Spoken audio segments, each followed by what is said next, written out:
தேவன் எல்லாரையும் சோதிப்பார். எதற்காக சோதிக்கிறார் அப்படின்னா, அவர்கள் அவருக்கு உண்மையா இருக்கிறாங்களா இல்லையான்ட்டு அறிந்து கொள்வதற்காக சோதிக்கிறார். இஸ்ரேல் மக்களை கூட 40 வருடங்கள் வனாந்திரத்தில் சோதித்தாருன்ட்டு இருக்கு வசனம் இல்லைங்களா?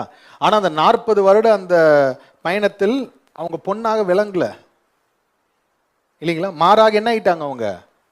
அவங்க தேவனுக்கு உண்மை இல்லாதவர்களாக போயிட்டாங்க. அதே போல ஆபிரகாமை எடுக்கிறோம், தேவன் சோதிக்கிறாரு. அந்த சோதனையில் ஆபிரகாம் உண்மையா இருந்தாரு, அப்ப பொன்னாக விளங்குறாரு. அதே போலதான் யோபுவும், அதே போல இன்னும் அநேக தேவ மனிதர்கள்.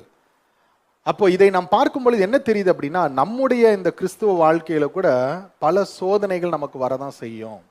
நம்ம குடும்பத்தின் மூலமாக, நம்ம இருக்கக்கூடிய சமுதாயத்தின் மூலமாக இல்லைங்களா? சில நேரத்தில் சபைக்குள்ளாகவே சோதனைகள் வரும். இந்த சோதனைகள்னால நம்ம இடறி தேவனை விட்டு பின்னாடி போயிட்டோம் அப்படின்னா நம்ம என்ன சொல்ல முடியாது? நான் பொன்னாக